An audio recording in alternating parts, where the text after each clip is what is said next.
Hello, Martin. Hello, hello. How have you been? I'm good. How are you? Pretty good. Busy with conference season, but good kind of busy. Yeah.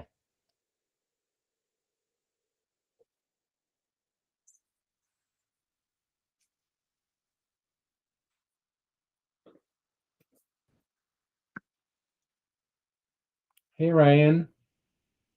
Morning. Nice to see you.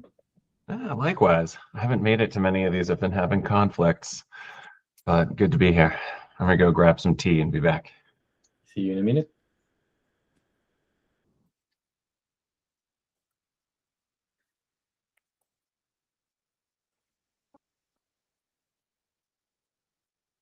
Good morning, everyone. Hello, hello. Hello.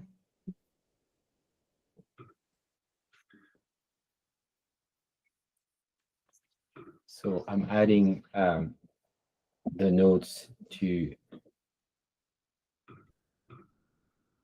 the chat, and we can do our usual, which is filling in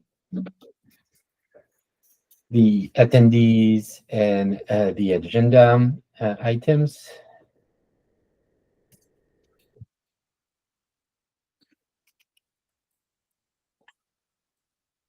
Like in parallel while you were joining.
Hello, everyone. Welcome to today's edition of the Parquet Sync. So if you haven't joined this meeting before, what we're doing, you've seen the chat. Click on the right-hand side of your window. I pinned the message with the link to the notes for current meeting. So what we're doing is we're going to let everyone build the agenda by, you can list your name, the company you're working for, and the topics you would like to hear about or mention or discuss, or question you need to ask in the attendees list. And we'll build the agenda from that, and then I'll do my best to manage the time so we have time for all the topics people want discussed. And if you want just to listen in, this is totally acceptable. You see a bunch of people who put listening in on in the list, and it's all fine. And if you don't want to disclose anything because you're in the witness protection program, that's also okay. Right? It's just like you don't have to disclose if you don't want to say you were here. That's okay too. It's just that, it's better to put a name to faces and everything. If you don't need that special protection, please do list who you are, where you work.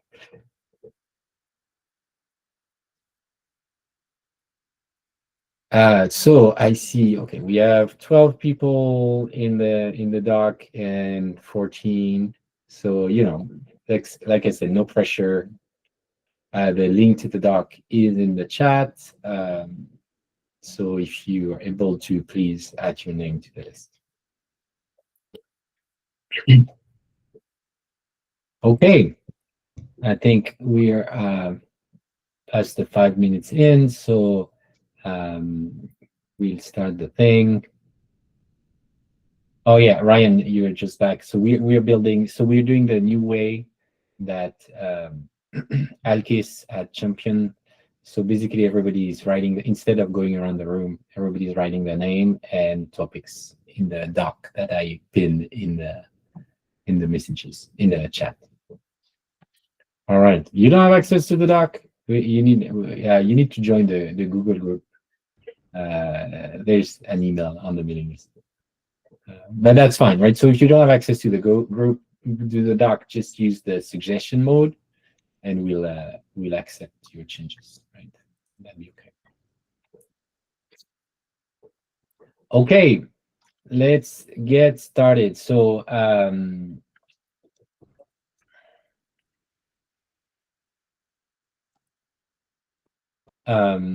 so in the topics we have the new encodings, and so there's, I guess we can do ALP and FSST. And I think that's it. And I had put the new footer update, but I don't know if Alkis is here, so I don't know if we'll discuss this today. Okay, do we want to get started? Who wants to start? You want to? I can start with the LP. Hopefully, it won't take much time. Okay. So, like until last week, we were showcasing the numbers based on the benchmarks that we've been running in our Snowflake repo.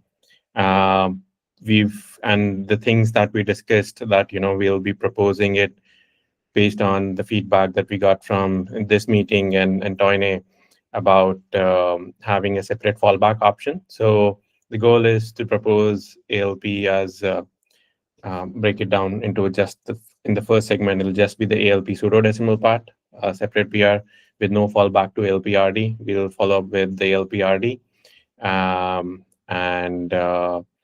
Then the numbers, depending on the numbers, the fallback should be either the engine decides or we have some utility in the arrow code itself to decide to fall back to LPRD or bitpack or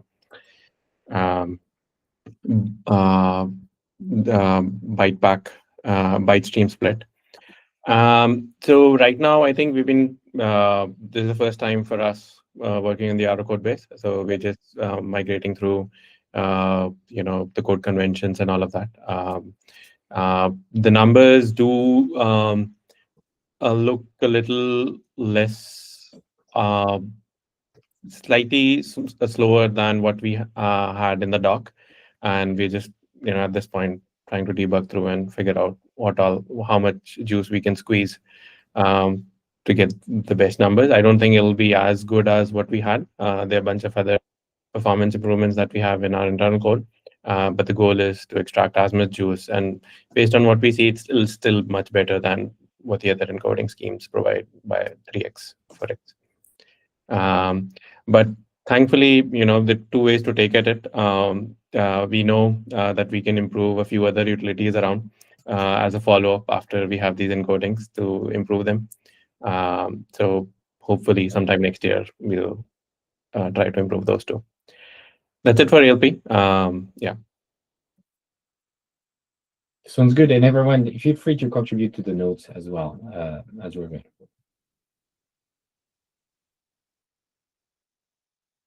Sounds good. So there's you'll have something showing up in the arrow code base soon. Yes. Ish. Sounds good.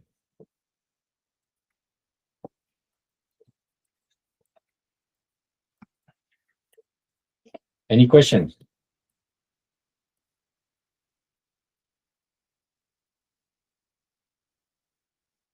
Okay. Do we want to? That sounds great. Thank you very much for the update. Feel free. I took some notes, but I'm not sure I captured all the definition of what you were saying. So feel free to update to make it better. And next, do we want to talk about FSST? Yes, Julian. So I updated the doc with some new results based on the feedback from last time. Happy to take like 5 minutes and share my screen. You want the go screen? through Yeah. them. Okay. Let me release the share and go ahead. Yeah. Thank you so much. Okay.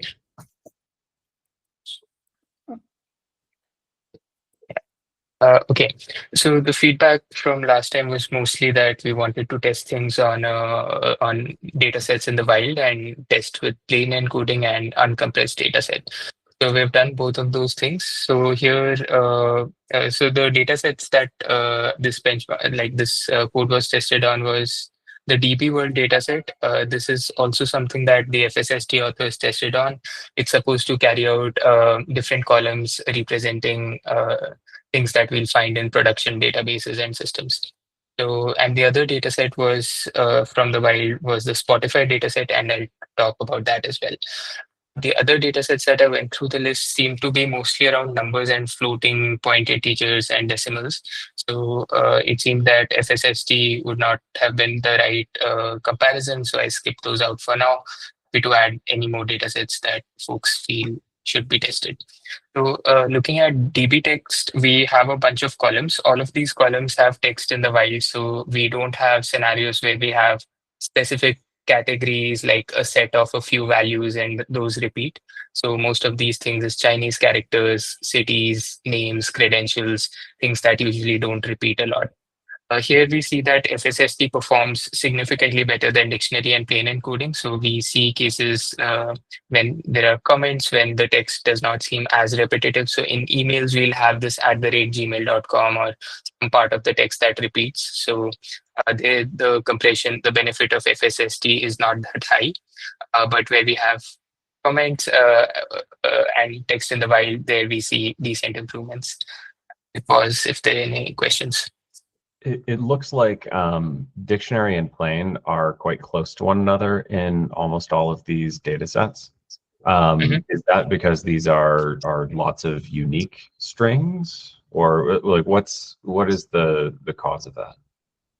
Yeah, this is a finding that even the authors of FSST paper had. I can take a closer look at the dictionary encoded values themselves, but my hypothesis is that these are highly repeating values.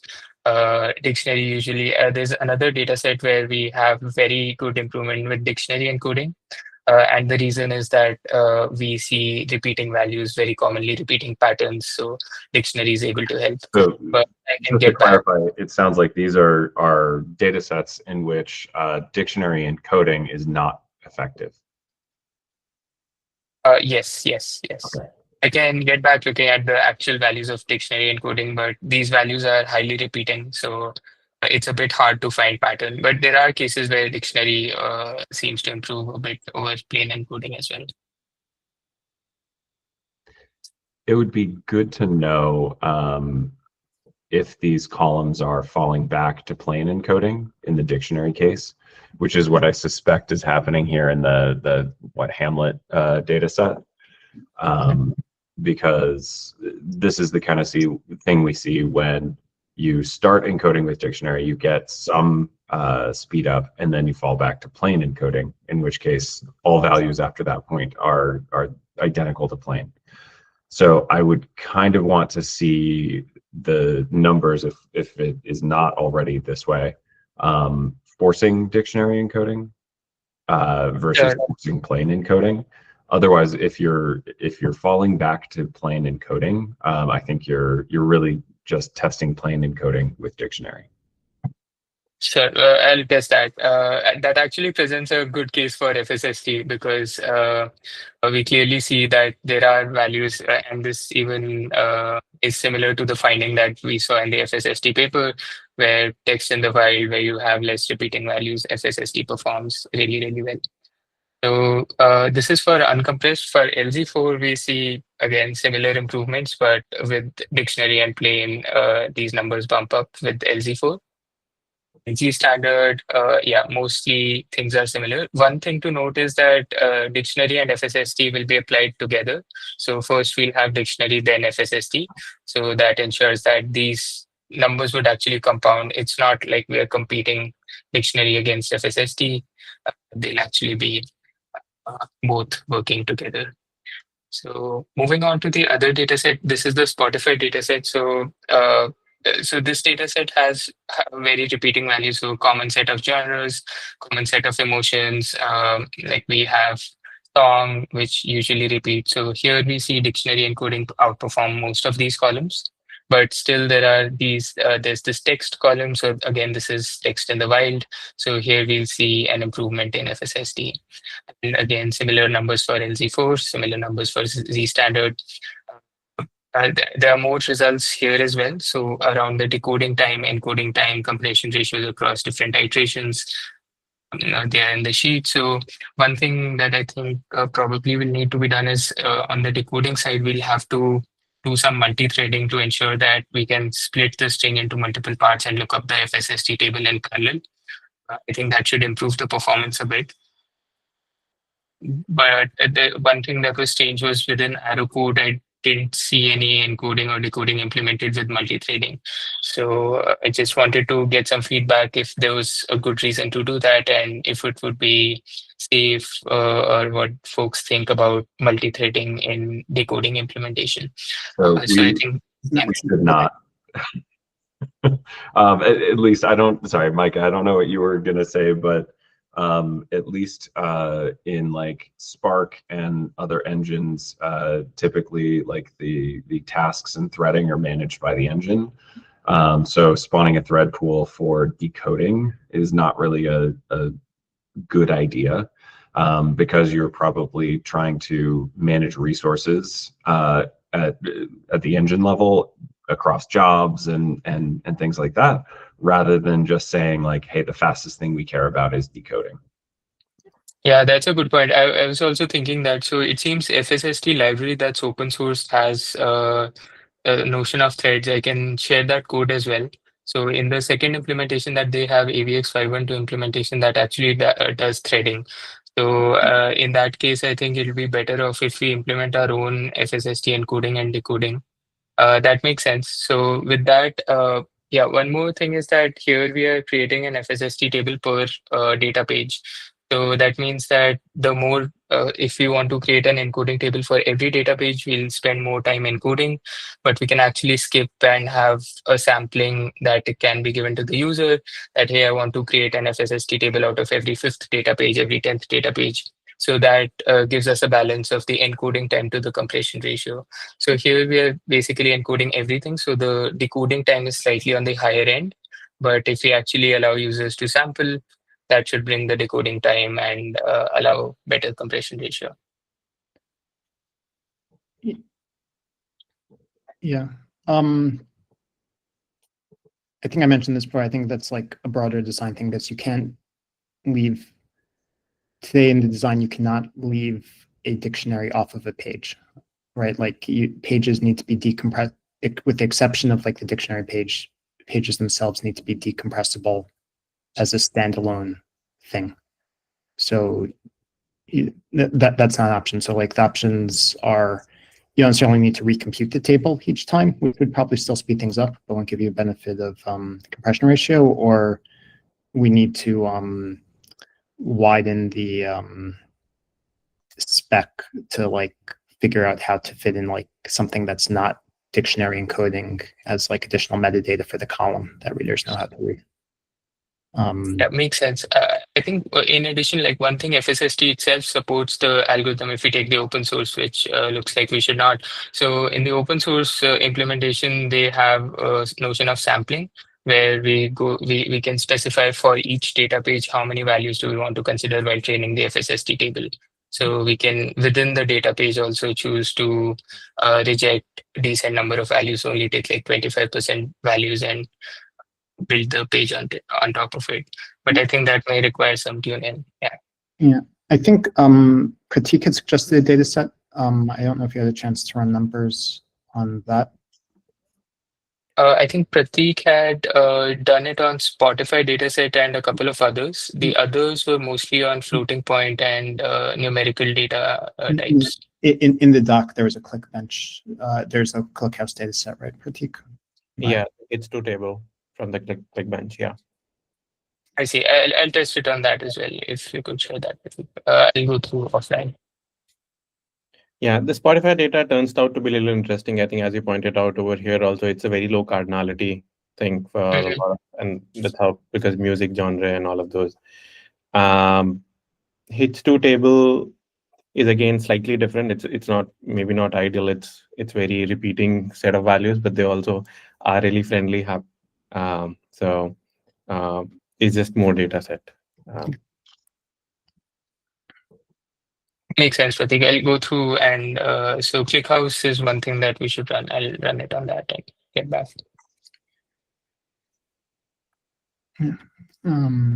Yeah, what was it actually? ClickHouse? I thought it was something. Yeah, I guess it was ClickHouse.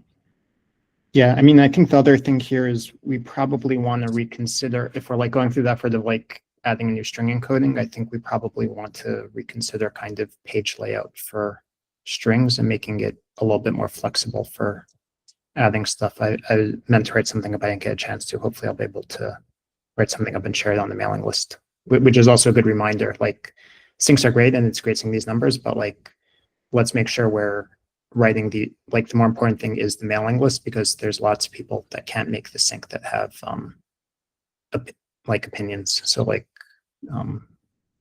let's just keep that in mind.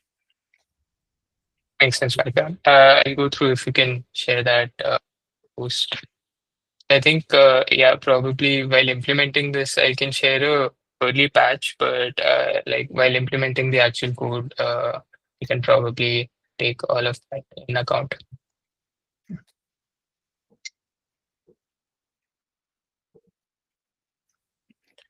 So Arnav, like, maybe my conclusion is wrong, but in the first data set you showed that compared to even Zstandard, so the third chart over here, the dictionary itself, which is the blue line, got a pretty good compression ratio.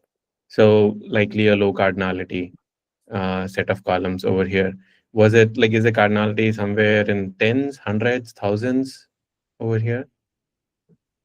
Yeah, so this one, Zstandard helps. So if you compare it to uncompressed, the dictionary and plain were more or less similar. But with Zstandard on top of dictionary and Zstandard on top of plain, we see that numbers are similar. But the whole data set and all of the columns are high cardinality. I think one of the things that would be interested is also have on the same graph FSST uncompressed and plain compressed, right? Like, because here we're separating them, but one of the goals would be to be able to turn off compression. And so if it's right, I think right we're seeing like FSST uncompressed between 2 and 3x, right? But if we scroll down to the other graph, we have plain with Zstandard is okay, can go from 2 to 5x. I think in general confidence, same axis, same graph, so that we actually understand what's happening. Yeah, I totally agree with Julian here. We want to compare, like, of all our options, you know, dictionary, then Zstandard, dictionary, FSST, like we want to compare those in a single graph. Yeah, because one of the use cases is this random access, right? Like, so what people do sometimes, they want to have a secondary index, right? They have that points to a certain row in the file, and so they want, one of the advantages of FSST and ALP as well is they can read the ends value in the page without reading all the previous value. When if you use Zstandard or LZ4, right, you have to decompress the whole thing from the beginning, and then you can read the ends value. Right, so that would be one of the goals, is reduce the latency of reading the ends value in a Parquet file by not having to decompress the whole page. Right, you can read just directly to the ends value in the page. So it'd be interesting to see how feasible that is. Right, I think for you it's just reorganizing your charts. Right, you already have the data. Yes, makes sense, Julian. I think we should have most of the data. Let me put it together on a common graph. I'll share it on the mailing list. Another thing that would be helpful is to do a first pass, at least for the lower data sets, do a first pass where dictionary is blowing everything out of the water, and then separate the data set into 2 categories. So yeah, this uncompressed one is a great example. Like, we really can't see anything where dictionary is not winning. So it would be good to separate that into dictionary versus dictionary backed by FSST, and then all the other columns, right? So what does FSST do compared to plain and Zstandard for the non-dictionary encodable columns? Yeah. So obviously, yeah, for low cardinality columns, right, like a dictionary is going to be great because that's what it's designed for. But then everything that's not low cardinality, what dictionary is just plain, like Ryan was saying earlier, right? So it's kind of, I'm not even sure, you know, you could tweak the dictionary size to make it bigger or something to make sure, but I don't think it would make a big difference in that case, right? So yeah. The dictionary size tweak, I think, would be alleviated if we just said, well, actually, you can use dictionary size to do this, but like turn up your dictionary size to like 128 megabytes. Basically, disable fallback to plain encoding. That way, you're separating the numbers you get for plain encoding from the numbers you get for dictionary, because you're always going to be dictionary encoded. And then that would be interesting, because if you have a gigantic dictionary, you know, does it make sense to just FSST encode that versus yeah, encoding on every page? Got it. Makes sense. Yeah. Cool. I think so. Testing on ClickHouse and reorganizing these graphs and playing around with dictionary sizes. Following with that, any other feedback, thoughts, suggestions? I think we should have a paragraph. So maybe, I don't know, Micah, were you signing up for doing this? But on discussing, so we were saying that for FSST, I'm not sure I fully understand yet what metadata we would need for FSST, right? So there's the notion of,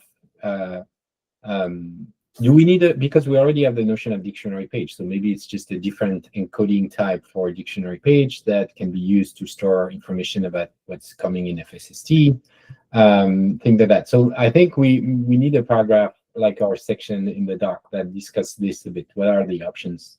You know, it doesn't have to be a definite solution yet, right? But I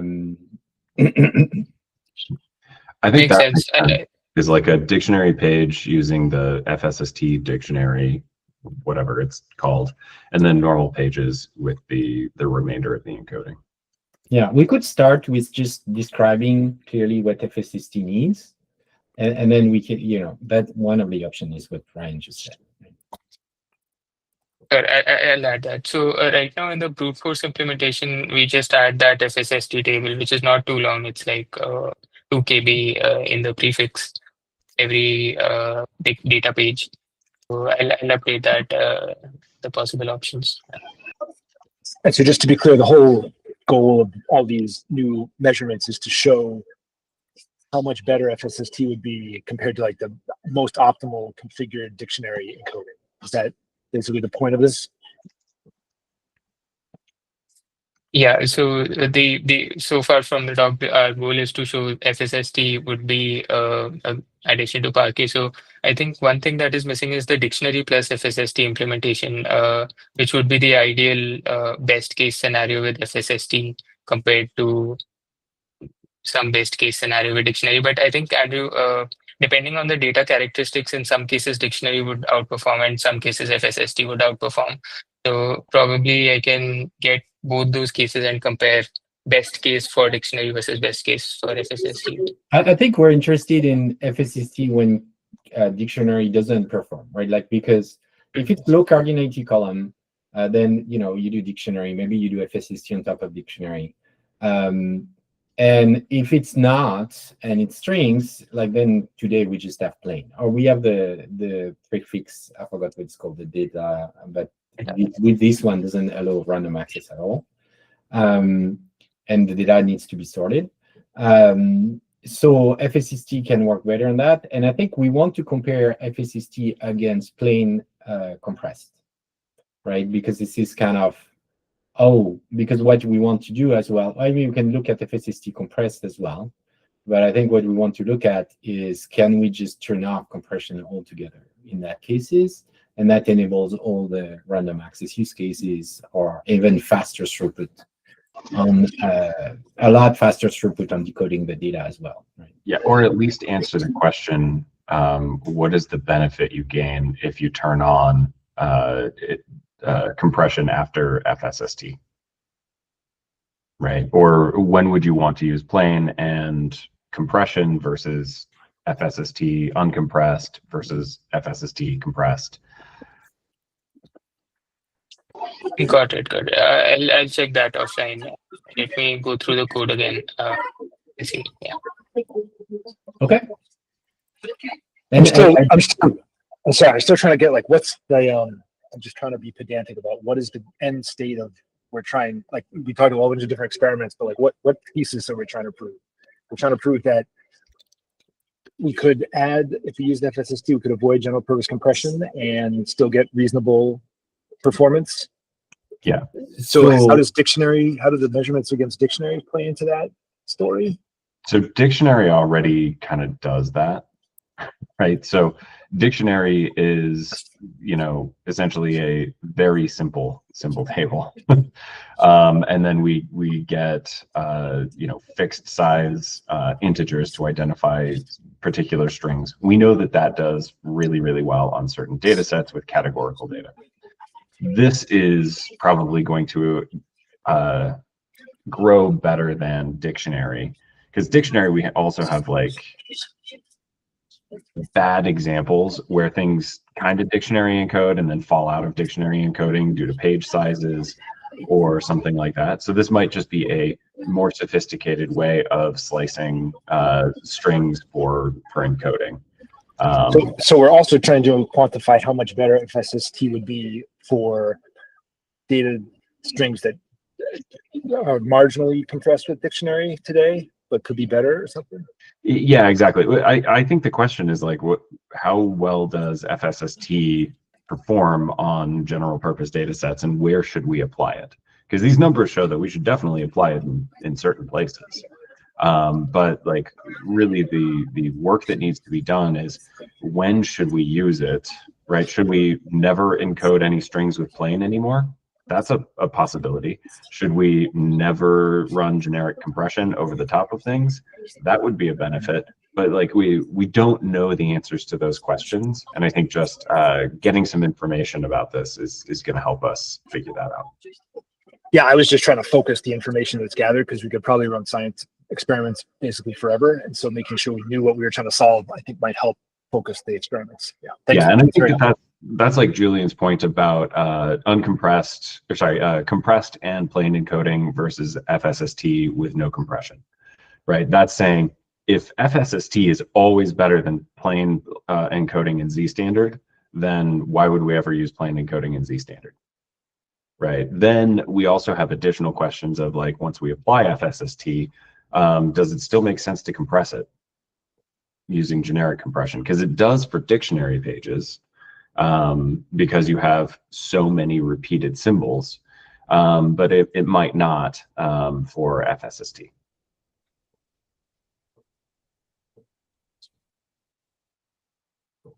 That's good. I think, yeah, we should. So maybe Arnav, if you can have like a paragraph that sum that up right at the beginning of your document or something. I think that will help. If we're down on the the evaluating performance side of things, there's a whole different discussion that's currently happening in the chat that we could bring to the forefront. And to be clear, it's okay to have those discussions, right? I just think, like, do you want to talk about it to the group? Well, and I think Prateek probably just raised. I think we already talked about, like, we should probably consider different page layout, just because the plain layout, just like substituting FSST within plain layout, might give us some benefit. But like, as long as we're like making people adapt to new encoding, we should consider a better layout than the plain thing. Something I think closer to the delta. There's too many delta byte arrays, but like the delta byte arrays. But I think that has a problem where you need to decode all the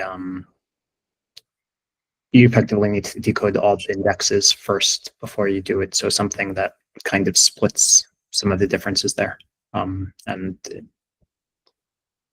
But I don't know, Andrew, you were asking about this initially, and I think Prateek's point on like sharing the dictionary, we probably want a different mechanism than the dictionary thing, just because dictionary has a very specific meaning today in Parquet, and I don't think we want to change that as like a whole simple lookup table. But maybe I could be convinced otherwise. We probably want a new page type that. No, I don't recall how we did this, but a dictionary is something that contains data for potentially every page, right? And currently RLE references dictionary pages, plain does not reference dictionary pages.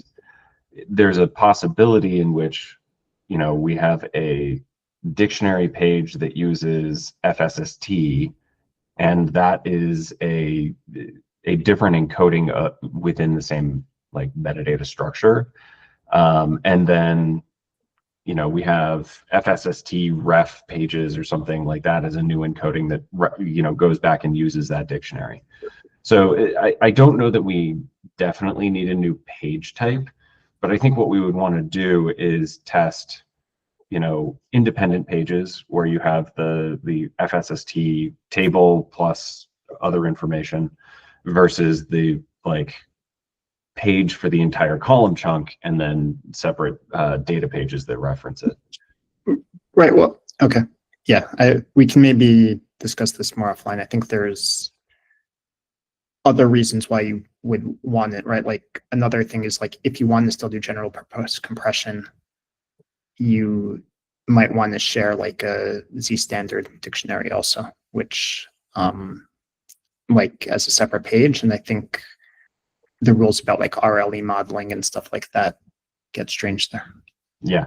So I think the important thing is probably knowing what is beneficial, because if we always get like a, you know, 1% improvement when running FSST encoded pages through Zstandard, we would probably abandon that, and then we don't need to worry about both. So I think it comes back to how do these things perform when stacked, and then how do we want to fit those things into the current page structure or new page structure. Yeah, right. Yeah, I agree. So, Out of curiosity, like if someone has delved deeper into Zstandard, the dictionary selection, Zstandard also does dictionary selection. Would that algorithm, or today, does that algorithm significantly differ than what FSST is doing, or is just a different window size or different repeating patterns that they look for? The FSST table is static, so like it doesn't change as you get new data in, whereas my understanding of ZSCD and those other types of encodings is that the dictionary kind of changes over time as you see more symbols. Yeah. And that, among other reasons, is why you can't just like arbitrarily decode some chunk of the middle of the ZSCD stream. You have to like start from the beginning. yeah, but Zstandard does support like a shared dictionary model also. Yeah. It's And even FSST, I think probably Arnav brought it up or someone else brought it up that the benchmarks that were done were, or probably Andrew, you brought it up, that dictionaries were larger than the 256 unique values, like 1 byte thing. Someone tried it with 12 bytes. Oh, 12. Yeah, 12 is what you mentioned. I found a reference, like people have tried with,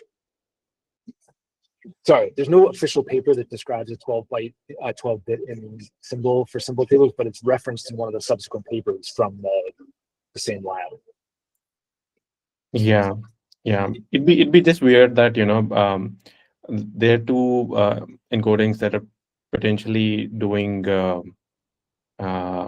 unique substring calculation and have their own dictionaries. If somehow there was a way to combine both of them, that might end up being very performant. You mean some sort of FSST ZSCD hybrid type thing? Yeah, like Zstandard extracting, like having an API to, like it has it, but you know, abstracting out its dictionary and then you seeing if you can build on top of it or you want to do something new. Like some information that can be inferred out of the Zstandard dictionary itself, or Zstandard being fed FSST's dictionary. So I am skeptical of feeding one dictionary into another or something like that. I think that there is a fair question of like, if what we're saying is both of these encodings extract some form of dictionary and can store that and then reference it, random access aside, maybe what we should consider is, how do we train a Zstandard dictionary, and can we run similar tests using just straight Zstandard versus FSST? The practical side of this, though, is we have someone doing the work for FSST, and I would not say that someone doing that work would be forced to do the Zstandard work as well. So I think it's a great idea for someone to look into should they choose to, but I probably would not block this work based on someone doing it. I would In fact, agree. I know a few academics on the call that might be interested in writing just such a paper. I mean, it would be a very interesting thing, but I hesitate to, we do want to move forward with encodings in general. Yeah. Because I think the biggest risk to Parquet as a universal standard right now is not getting these things done.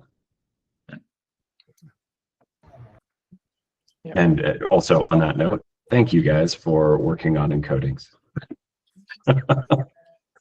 Yes, thank you so much. This is so great. So what is the issue though? Either you add FSST to support or you don't, right? And is that the question that's being asked? Well, so I think there's a good question of hey, if Zstandard dictionaries are just better all the time as a train it once on an entire column chunk and move on, then do we want to add to, right? So there's a little bit of balancing the size of the spec versus performance.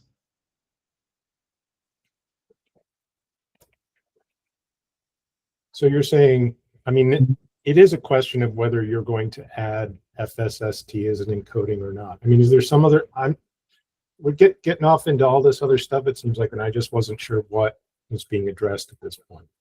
Is it just whether FSST is important enough to add? Is that the question? So I think with Prateek's question, it is hey, other things can generate dictionaries and use those dictionaries to get, better encoding or better generic compression. So, should we use those things instead of FSST, or, maybe both, right? Because they're not mutually exclusive.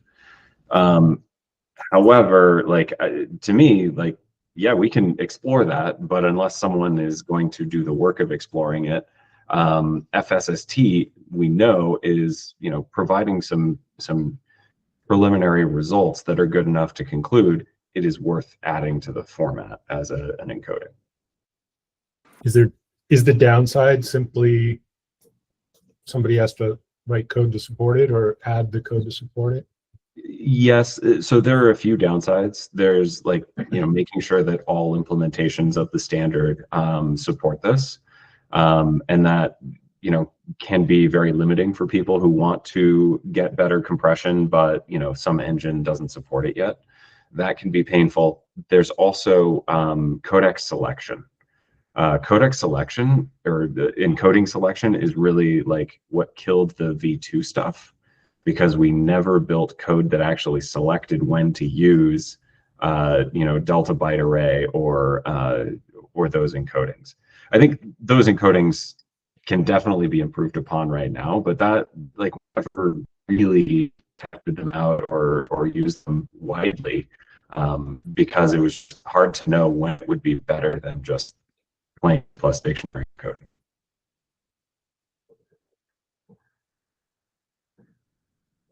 That's why we're so interested in something that is just better than plain plus Zstandard. Because if we have something that's better than plain plus Zstandard, awesome.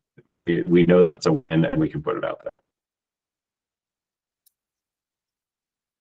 On that note, the replacing plain plus Zstandard could be a separate point of once FFST is in and implementations have it done, it's kind of a little bit more settled. Then we can go, okay, let's do a larger sweep across the ecosystem. Are we all confident that this is going to be the good default choice? Then, yeah, it'd be good. But I think we can split this decision making up. I mean, mind, I am all for improving random access performance. So I think that'll be amazing eventually. But we can at least draw a line here of let's focus on getting FSST in, then we can deal with the next step. Yeah, exactly. And random access, if we get good compression on top of FSST, like maybe random access is just like, hey, do you want to pay the compression penalty or get random access? I don't know. That's like, yeah, just another open question. Yeah, as in totally agree with Martin. Like compression, faster decoding speed itself will add enough value that we can add other improvements to it later on. Mm. And then we can start talking about the nuances of the shared dictionaries and what it means to, because then we'd be starting to talk about having some interface to allow for these dictionaries to get trained on some of the sample data, because Zstandard is fairly sensitive to what you give it for the dictionary training process. So I think while they are dictionaries and they're part of a broader class of resources that are relevant to share, even possibly across an entire file, could even look into doing something with the KV store at the top level or so for some of this stuff. But all of that, I think, is, we can also punt that as well, because just focusing on purely on FSST, bleh, I am tripping up with this. Anyways, just focusing on this for now. We can get it in, we can get pushed through, and then we can start iterating on top of it. I think also, like, since we are adding a lot of more encodings, and based on previous discussion as well, how do we decide on which encoding to use dynamically would be a problem. Maybe we could do it through stats and through some historical stats and use those, but with more encodings, probably this may be a bigger problem. Well, so we at least know that that's why we should take what we have today and determine, is this just generally better? If it's better than plain plus Zstandard, always use it, and maybe compress on top. If we see a substantial improvement running a dictionary page through this when it is independent, okay, great, then we'll do that too. Like finding areas where it is just almost always better is the easiest way to make those decisions. Hopefully we don't have to do balancing tests, like, because it's hard to. I think probably the encoder will have a parameter like, what are you optimizing for, right? Like if people care about random access, they say, hey, optimize for random access. If they don't care about random access, they might say, hey, optimize for compression. And we'd have to pick something, like we'd have to have more context for making decisions.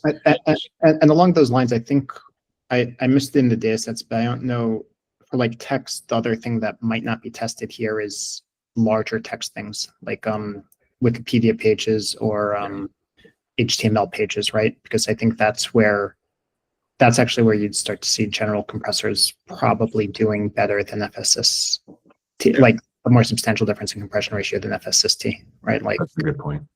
Yeah. Which is not generally better. Like I don't think we'll be able to solve saying this is. I mean, maybe it will show if we like do HTML and like Wikipedia articles, then like it is better. But I'd be very surprised by that result. So I think it's a question of. Even then, So we Micah, may still have a simple heuristic. So like what we do right now to choose between dictionary and plain is actually quite good.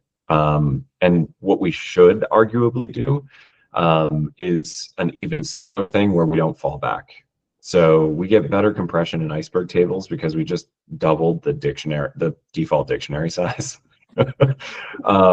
But like if I were doing this now, I would just say choose whether you're going to dictionary encode or plain encode based on the first page, and always do that.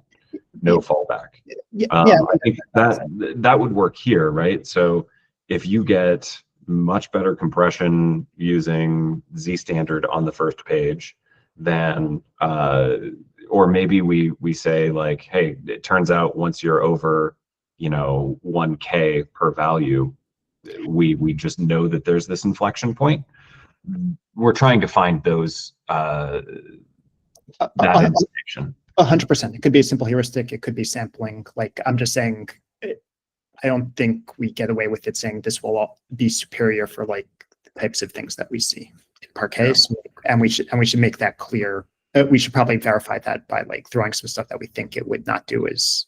That's a very good point. And I think really what we want to discover are those heuristics that seem to be true most of the time. That does raise a point where if we want to, the furthest nth degree of this is building out hierarchical encoding schemes and getting all of this together in some auto tune, which is it's a long shot, but fine. For that to even be proven, though, we would want to build out from Micah, your existing work of collecting the data sets and setting up everything for benchmarking.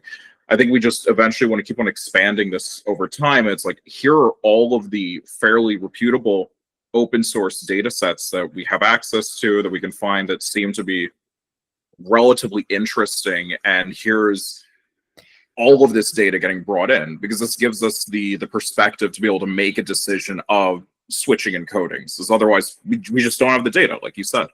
Yeah, and to be clear, I don't want a huge set, and I think Arnav and Prateek have done kind of the hard work of actually selecting data sets and like running it. And I'm hoping if we add a few more data sets that have like larger strings, like we'll have a fairly representative set, and like for any new string stuff, we can reuse those as like a fair rubric for like, do these new encodings make sense? Right. Let me check if there are good data sets for like large text. So I think one of the columns was Wikipedia columns in the DB text. We'll check if there are more things that we can test on. Yeah, I don't know if it's like readily available, but like Wikipedia, like a sample of Wikipedia articles should be open source someplace, and they have dumps, right? Like, I don't know what format there are. There's looking through some of the old Kaggle competitions would probably be a good starting point, as there's Wikipedia, a pile of other things there that are at least good enough that people were able to download them from Kaggle and get them working without too much of a headache. See, we go through, yeah. So I'll probably be like repeating stuff, but picking the right encoding, it to a great extent is decided by the workload that it'll be put through.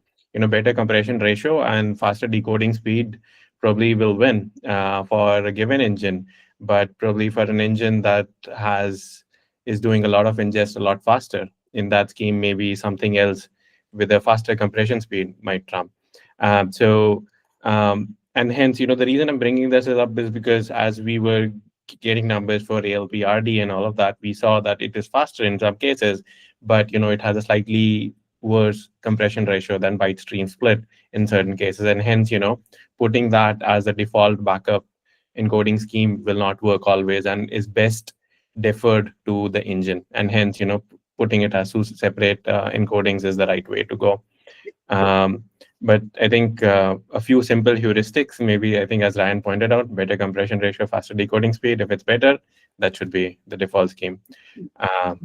Maybe we can provide some heuristics or, encoding selectors and the arrow code base at some point in the future, and in the current state, maybe having it as separate encodings the way to go. Yeah, I think there's like two separate things. You want to like get reasonable performance out of the box. You don't want to force people to tune that, and then you want to allow whether you call it engines or whatever to either customize the heuristics by expressing intent, saying the most important thing to me is compression speed, or the most important thing to me is size, or maybe there's some other things, and like specialize on that. And then finally, you want APIs, I think, to say, just tell me how you want each column Yes. encoded to some extent, right? This Like, kind of discussion though this is not really about the file format at this point. This is about an implementation kind of optimization. And so I guess, it almost seems like that's another discussion. What should the file format be out of, is like one thing. And then, how do I want to implement a reader or a writer or whatever is another discussion. I think I agree, and there's plenty of room here for writers, especially, to like do their own thing. And if you have a streaming writer, you probably will want to pick heuristics and figure out how to choose encodings based on a very small subset of data that is the first thing that you see. Yeah. On the other hand, a batch engine could potentially choose encodings much later in the process. We don't want to preclude those things. I think we want Parquet, the reference implementations to be good for general purpose cases and perhaps go to the level that Mike is talking about where you express intent. And the thing that we should be concerned about right now is what set of encodings should we support and what do they look like if we want to, keep the number of things small and maximize that balance between complexity and performance. yeah, and to be clear, Andrew, we're concerned about both here. So I think you're very much right that there's like what goes in the file format and then like how you make good implementations. But like, so, and a lot of these ideas are things we talk about and nobody ever has time to do, but it's at least worth talking about them in case somebody decides they want to volunteer to do them. Yeah, I think like another example of that, we were talking about multi-threaded implementation of the decoding. Instead of implementing that, we can provide like the building blocks, right? That you have all the units, and then if people want to do that in their engine, then they can, right? But they don't. We don't necessarily we don't deal with handling the thread pool and stuff. Right? Okay, we are at time. Thank you all for your contribution. I'll send a link to the notes to the list. We have a few action items. I think especially on the FSST, right? There's what's the purpose of the performance evaluation. There's like the discussion on how we would change or improve the dictionary table, the dictionary page, or the column metadata, or some other mechanism, and for what purpose. And then there was maybe someone will pick up looking at the STD with the shared dictionary, but that's not a blocker, right? So I kind of wrote that down in the notes. And I'll see you next time or on the mailing list. Thank you very much. Thank you, Arnav, for the update. That was good. Anytime. Thank you.